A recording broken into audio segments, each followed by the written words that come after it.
Hi, and welcome back to the Citizen channel. We keep continued look at the retrial of Benjamin Mendy. Of course, we've been following this from when it started last year, and this is the retrial on a couple of counts that are still to be decided. So we're going to look at day 6, which is the 5th of July 2023. Just to conclude what's going on, Mr. Mendy, 28, is accused of raping one woman and attempting to rape another. He has pleaded not guilty on both counts. The alleged attempted rape of woman 1 is alleged to have happened in October 2018. The alleged rape of woman 2 is alleged to have happened in October 2020.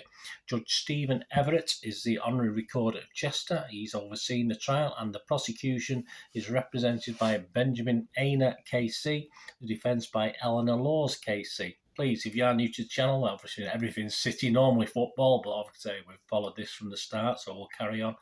So you can subscribe. Please press that bell notifications. All your comments are very, very welcome. And you can give us a like, guys. It'd be much appreciated, obviously, for the efforts we put into this. And I know a lot of people sort of get a lot out of listening to what's going on. Some people don't, some people do. But as I said, we followed this from the start, so we'll carry on regardless. Yes, my thanks as ever to the Manchester Evening News and their timeline on the Manchester Evening News website. Again, in court today, we've got Andrew Bardsley and Seamus McDonald. All started just after noon, 12:03 p.m. The jury were back in court.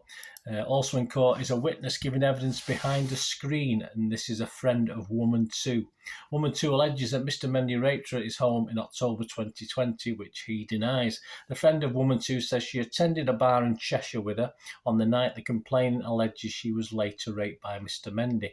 She said one of her group had arranged to meet others there. She just said they played football, the witness says.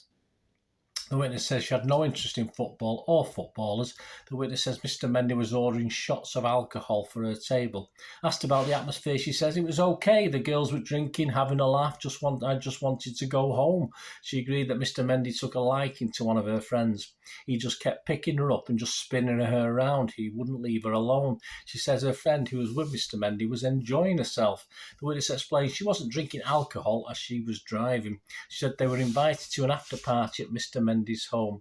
She said she didn't want to go but agreed as one of her friends did, and she didn't want to be a party pooper. That's why she didn't want to go. The witness says, I just felt uncomfortable. I wanted to go home. You know, when you just get a bad feeling, I just got a bad feeling and I didn't want to go. She claimed that Mr. Mendy's manager had been rude, bossy and controlling in the bar. The witness says that when they arrived at Mr. Mendy's home, she was asked to hand over her phone. She said Mr. Mendy's manager told them this was required because he didn't want anything being posted on social media. The witness said she refused to hand over her phone and hid it in her bra.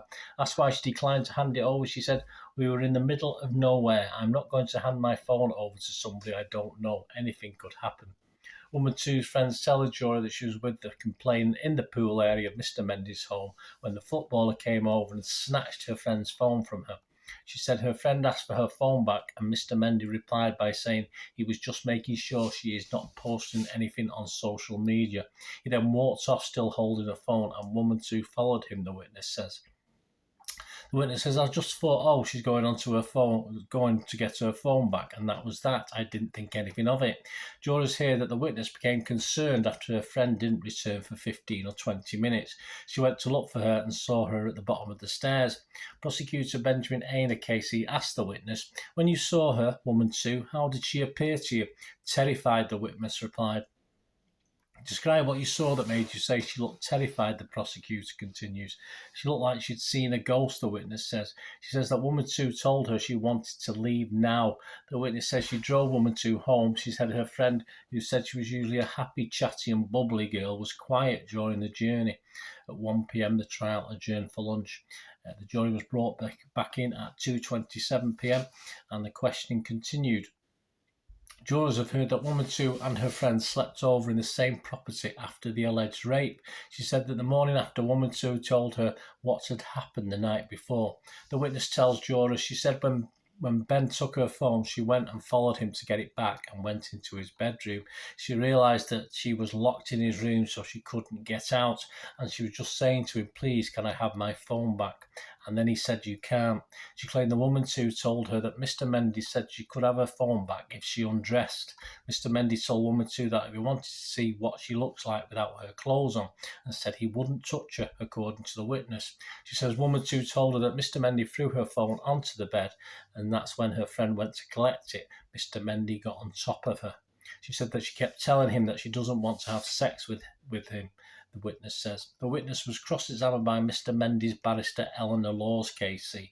Under questioning, she denies speaking to woman 2 about the evidence she is giving in court. She has now finished giving evidence.